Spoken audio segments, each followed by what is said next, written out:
محکم امداد سن رہو وہ خبر آ گئی ہے جس کا سب کو انتظار تھا، کون بنے گا وزیر اعظم۔ اب آہستہ آہستہ سوال کا جواب ملنا شروع ہو گیا ہوا ہے اور اگلا ہفتہ اہم ہے۔ اگلے ہفتے پتہ چلے گا کہ وزیر اعظم کون بنے گا، نواز شریف یا کوئی اور۔ اور ایک صفاقی کا واقعہ لاہور میں پیش آیا، اس واقعے کے حقائق اب سامنے آ رہے ہیں کہ کس طرح ایک بدمست نوجوان نے ایک خاندان کو مار دیا، اجاڑ دیا خاندان کو۔ تو اس پر بات ہوگی کیونکہ نئے انکشافات ہوئے ہیں۔ اب جو خبر آئی ہے، اب اس خبر سے پہلے جو صورتحال تھی وہ یہی تھا، اگر مگر چونکہ چنانچہ، لیکن اب کیونکہ معاملہ چل پڑا ہوا ہے، میں نے سوال کیا تھا نواز شریف صاحب کے قریبی ساتھی سے کہ جی آپ کیوں نہیں نواز شریف صاحب کی جو اپیل ہے العزیزیہ اور ایون فیلڈ والی، وہ کیوں نہیں آپ اس کو فوری چلانے کے لیے، اس کا اپنا اسپیڈی ٹرائل ہوتا ہے نا جس کو کہتے ہیں یار جلد کریں، تو اس کے لیے آپ کیوں نہیں عدالت میں جا رہے؟ تو انہوں نے کہا تھا کہ کوئی ہمیں جلدی نہیں ہے۔ تو میں حیران تھا کیونکہ کچھ چیزیں یہ تھی کہ نون لیگ کو یہ ڈاؤٹ تھا کہ اسلام آباد ہائی کورٹ میں بیٹھے ہوئے جج صاحبان شاید ان کو وہ ریلیف نہ دیں جو وہ چاہتے ہیں۔ ظاہر ہے ملزم کیا چاہے گا یا مجرم، کیونکہ مجرم ہے نواز شریف صاحب، وہ کیا چاہیں گے؟ وہ چاہیں گے کہ وہ بری ہو جائیں، وہ چاہیں گے کہ ان کو بے گناہ قرار دیا جائے تاکہ ان کا مجرم والا اسٹیٹس ختم ہو، تاکہ ان کی سزا ختم ہو، وہ یہی چاہے گا۔ اور اگر جج کے اوپر شک ہو تو پھر ظاہر ہے وہ آہستہ آہستہ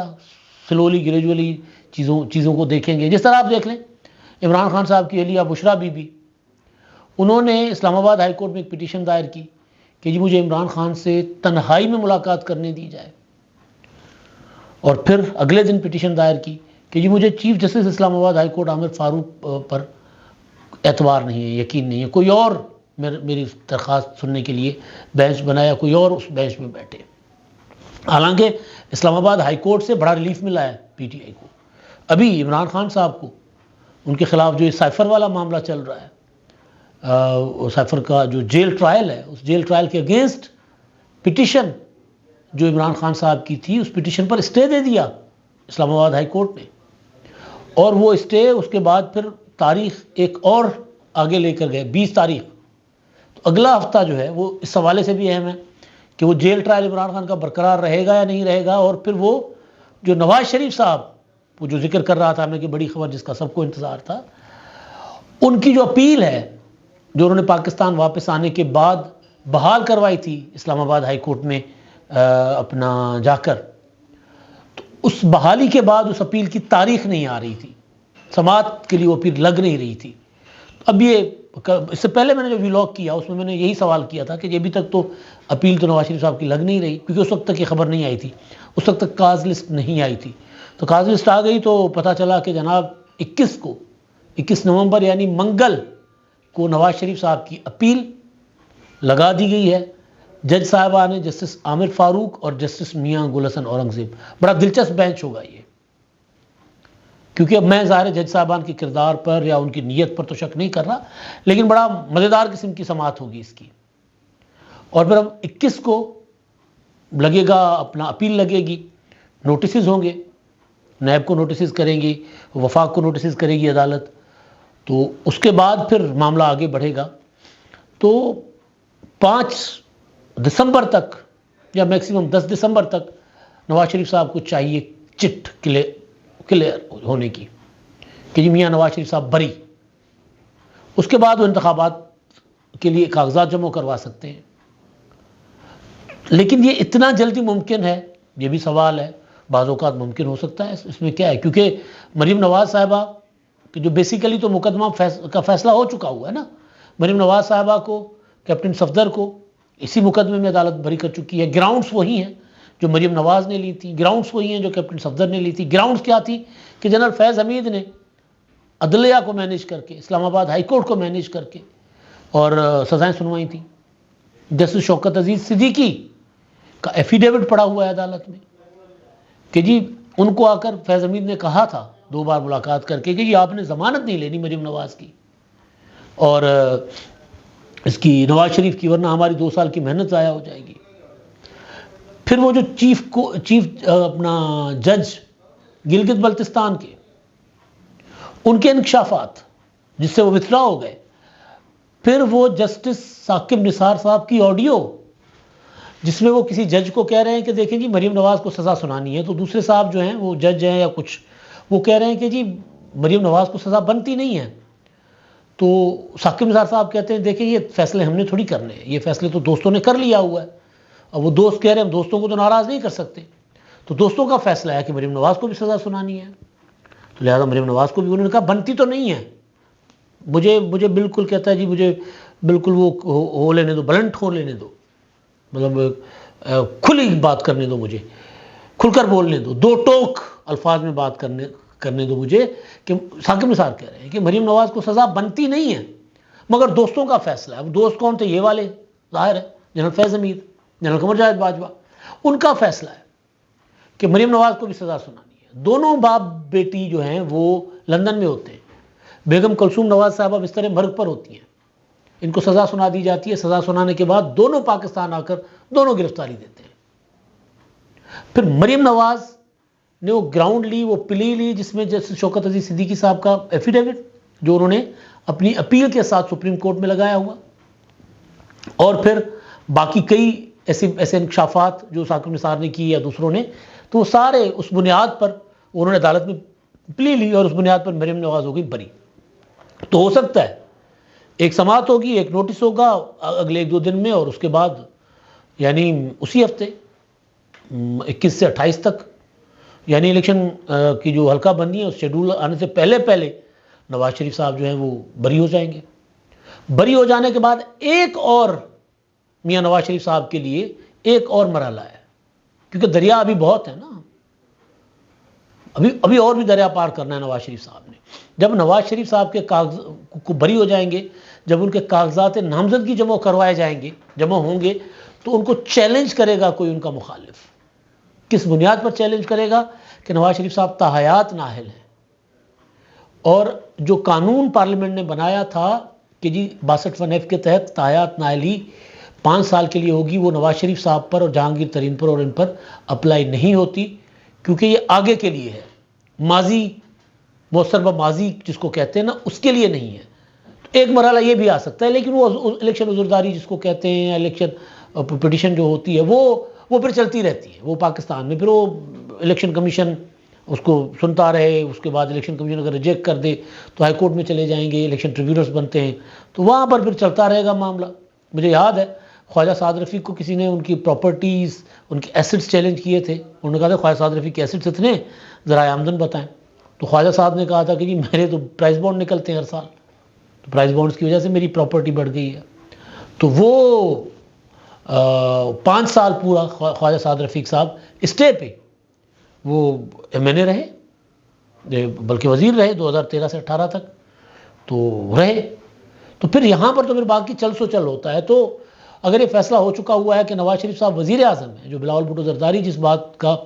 بار بار گلا کرتے ہیں، بار بار الزام لگاتے ہیں کہ جی یہ فیصلہ عوام کو کرنے دیں، یہ فیصلہ اب یہ ریت ختم کریں، فل اسٹاپ لگائیں سلیکشن کو، بلاول بھٹو کہہ رہے ہیں، تو اگر وہ ہو چکا ہے تو کچھ نہیں کیا جا سکتا۔ لیکن اگر پھر ظاہر ہے پھر یہ ہے کہ پھر یہ والا معاملہ بھی لمبا چلے گا۔ تو بہرحال یہ ہے کہ وہ جو ایک دھند تھی، آج کل سموگ کا موسم ہے، بہت برا حال کر دیا ہے، جو دھند تھی وہ ایک طرح سے چھٹتی ہوئی نظر آ رہی ہے۔ لیکن ایک اور مرحلہ بھی ہے، وہ مرحلہ یہ ہے کہ تحریک انصاف کا بلے کا نشان اگر ہے تو پھر کیا مسلم لیگ نون کو وہ مطلوبہ یعنی حکومت بنانے کے لیے جو میجورٹی ہے وہ پنجاب سے اور KPK سے مل جائے گی؟ KPK سے تو بہت کم ملے گی، ظاہر ہے۔ پنجاب سے 141 سیٹوں سے 120 سیٹوں کا ٹارگٹ ہے مسلم لیگ نون کا، تو کیا وہ 120 سیٹیں پنجاب سے جیت پائیں گے؟ سوال یہ ہے۔ اگر وہ جیت پائے تو پھر حکومت بنا لیں گے سمپل میجورٹی کے ساتھ، کیونکہ نواز شریف صاحب، میں نے آپ کو ایک خبر دی تھی کہ وہ ڈیمانڈ کر رہے تھے کہ جی مجھے چاہیے 2/3، تو جو مشیر تھے انہوں نے کہا جی 2/3 والا حال اپنا نہیں ہے، ہم نہیں دلا سکتے، تو کہا چلے پھر کم از کم سمپل میجورٹی، ایبسولوٹ ہو ورنہ سمپل میجورٹی۔ تو سمپل میجورٹی کی دوڑ ہے نواز شریف صاحب کی، اور اگر سمپل میجورٹی نہ بھی ہو تو پھر متحدہ قومی موومنٹ، BAP اور مولانا فضل الرحمان صاحب اور دیگر کو ساتھ ملا کے وہ حکومت بنائیں، کیونکہ پی ٹی آئی کا ووٹ بینک جو ہے پارٹی ڈسمنٹل ہو گئی ہے، لیڈران نہیں ہے، پارٹی ایک جلسہ کرنے کی پوزیشن میں نہیں ہے، اجازت سے جلسے نہیں ہوتے، یہ جاتے ہیں اجازت لیتے ہیں انتظامیہ سے، انتظامیہ اجازت نہیں دیتی، چپ کر کے بیٹھ جاتے ہیں، یا پھر چند پولیس والے آتے ہیں اکھاڑ کر لے جاتے ہیں سارا کچھ، کہیں کوئی ریزسٹنس، کہیں کوئی مزاحمت نہیں ہو رہی۔ تو اگر پی ٹی آئی اسی طرح مریل رہی تو پھر تو نواز شریف صاحب سمپل میجورٹی آرام سے لے جائیں گے، لیکن اگر تحریک انصاف کے ووٹر نے ریئیکٹ کیا، اینٹی نواز جو ایلیمنٹ ہوگا، جو الیکشن میں ہوگا کھڑا، تو اس کو اگر انہوں نے ووٹ کر دیا تو پنجاب کی 20-25 سیٹیں انہوں نے ڈسٹرب کر لی، تو پھر میاں نواز شریف صاحب کے لیے مسائل کھڑے ہوں گے۔ تو پھر ابھی میں کہہ رہا ہوں نا، دریا ابھی اور بھی ہیں، لیکن اصل چیز نواز شریف صاحب کے لیے یہ ہے کہ قانونی میدان جو ہے جہاں میں وہ پھنسے ہوئے تھے، وہاں سے اب وہ نکلتے ہوئے نظر آ رہے ہیں۔ 21 تاریخ امپورٹنٹ دن ہے، 21 تاریخ کو پہلی سماعت ہوگی اپیل کی، نواز شریف صاحب کی واپسی کے بعد اپیل کی بحالی کی، تو وہ دیکھتے ہیں اس میں کیا ہوتا ہے۔ اچھا، ایک اور چیز جو خبر کچھ دنوں سے ڈیفنس میں لاہور میں 2 گاڑیوں کے ٹکر سے ایک حادثہ قرار دیا گیا تھا، ایک خاندان کے جو افراد تھے ایک کار میں 6 کے 6 وہ ہلاک ہو گئے تھے۔ جو گاڑی چلا رہا تھا لڑکا، اس کو انڈر ایج کہا جا رہا تھا کہ جی چھوٹی عمر کا ہے، چھوٹی عمر کا تھا تو گاڑی کیوں چلا رہا تھا؟ اول بات تو یہ ہے کہ بھئی کس طرح ایک بندہ جو 18 سال سے کم عمر کا ہے بچہ، وہ گاڑی کیسے چلا رہا ہے؟ اگر 18 سال سے کم عمر کا بچہ گاڑی چلائے اور حادثہ کرے تو براہ راست اس کے باپ پر مقدمہ ہونا چاہیے، اس کو اندر کیا جانا چاہیے، تاکہ آئندہ کوئی باپ اپنے بچے کو گاڑی کی چابی نہ دے۔ یہ کھرمستیاں، بدمستیاں۔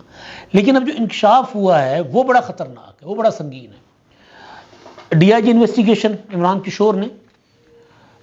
پریس کانفرنس کی ہے اور انہوں نے کہا ہے کہ جی تفتیش کے بعد پتہ یہ چلا ہے کہ یہ ہٹ کیا ہے گاڑی کو لڑکے نے، ایکسیڈنٹ نہیں ہے۔ وہ جو متاثرہ فیملی ہے اس کے جو اپنا مدعی ہیں وہ یہ بتا رہے ہیں کہ جو ملزم افنان ہے حادثے سے پہلے اس کی ان کے گھر والوں کے ساتھ، کیونکہ ان کی گاڑی میں ان کی بیٹیاں تھیں بیٹھی ہوئی، یہ ان کے ساتھ چھیڑخانی کر رہا تھا، گاڑیوں کو آ کے ٹکر مار رہا تھا، تو ان کے بیٹے نے ملزم کو، افنان کو روکا کہ نہ کرو، لیکن وہ بدمست تھا، کھرمست تھا، اس نے کہا کہ جب تم مجھے ڈیفنس میں گاڑی چلا کر دکھاؤ، تو پھر اس نے کوئی 160 کی اسپیڈ سے گاڑی کو ٹکر ماری ہے۔ کیونکہ لاہور شہر میں اگر کوئی حادثہ ہوتا ہے تو مطلب شہر میں اسپیڈ نارملی نا 80-90 سے اوپر نہیں ہوتی، آپ کسی بھی سڑک پر گاڑی چلائیں، ایون کینال روڈ پر چلائیں، اس سے زیادہ اسپیڈ نہیں ہوتی، اور شہر میں ویسے بھی اسپیڈ لمٹ کم ہوتی ہے، اور ڈی ایچ اے میں تو زیادہ خیال رکھا جاتا ہوتا ہے۔ لیکن یہ کوئی امیرزادہ، کھرمست امیرزادہ، اس نے یہ ٹکر مار دی اور وہ ایک پورا کا پورا خاندان اجاڑ دیا، مار دیا۔ اب وہ یہ کہہ رہے ہیں کہ جب ہم عدالت گئے تھے، فیملی کہہ رہی ہے، تو انہوں نے اس کی فیملی نے کچھ سبق نہیں سیکھا کہ لڑکے نے اتنا بڑا حادثہ کر دیا، اتنی بڑی واردات کر دی، اتنی بڑی مشکل کھڑی کر دی ہے، یہ ہوٹنگ کر رہے تھے ہمارے اوپر، یعنی ان کے پوری کی پوری فیملی مار دی گئی، اور جب یہ عدالت میں آئے تو ان کے اوپر ہوٹنگ کر رہے تھے۔ ہوٹنگ کیا تھی کہ جی ہم تو اپنے بچے کو انڈر ایج قرار دلوا کر اور نکال دیں گے، تو وہ ڈی آئی جی کہہ رہے ہیں کہ جی ہم نے اس بچے کی جو ہوتا ہے نا عمر کا تعین کرنے کا ٹیسٹ ہوتا ہے، بون ٹیسٹ، وہ نہیں کروایا تھا انویسٹیگیشن افسر نے، تو وہ ضروری ہوتا ہے، تو وہ بھی اب ہم کروائیں گے، اور وہ جو انویسٹیگیشن افسر تھا اس کو معطل کر دیا۔ یہ جو امیر زادے ہوتے ہیں، مطلب دولت کسی کے پاس ہونا کوئی بری چیز نہیں ہے، لیکن دولت کے ساتھ انسانیت بھی ضروری ہے۔ مطلب اچھا ہوتا یہ ہے کہ ہمارے قانون نے امیر زادوں کو چھوٹ دی ہوئی ہے، اب ہوگا یہ کہ پریشر ڈالا جائے گا اس فیملی پر کہ جی پیسے لے لیں، صلح کر لیں، اس میں پورا سسٹم، اگر یہ زیادہ تگڑے اور طاقتور ہوں گے تو پورا سسٹم مظلوم خاندان کی بجائے یہ جو جس لڑکے نے ایک پورا کا پورا خاندان مار دیا ہے اس کا ساتھ دے گا، پولیس، تھانہ، کچہری، ہر جگہ، وکیل، ہر جگہ کہا جائے گا صلح کر لو، 2-4 کروڑ روپے لے لو، 5 کروڑ لے لو، 10 کروڑ لے لو، 50 کروڑ، جتنی بڑی پارٹی ہوگی اتنی آفر کریں گے۔ ایسا ہوتا رہا ہے۔ لاہور میں کیولری گراؤنڈ میں کانجو نے قتل کیا تھا لڑکے نے، اسی طرح ڈیلیوری بوائے تھا بچہ، واحد کفیل تھا اپنی والدہ کا، اس کو مار دیا تھا۔ پیسے لے کے اور اس کے بعد مقدمہ نہیں ہوا. شاہ رخ جتوئی والا معاملہ آپ کے سامنے ہے. تو یہ مطلب ایک حد ہے سفاکیت کی. اوپر سے وہ جو اگر وہ ٹھیک کہہ رہے ہیں اب اس فیملی کے سربراہ کہ جی وہ عدالتوں میں ہم آتے ہیں عدالت میں تو ہوٹنگ کرتے ہیں، تو پھر میرا نہیں خیال کہ یہ صرف بات یہ معاملہ اس بچے تک رہنا چاہیے، ان کے بڑوں کو بھی قانون کی پکڑ میں لایا جائے. اب تک کے لیے اتنا ہی. اللہ حافظ.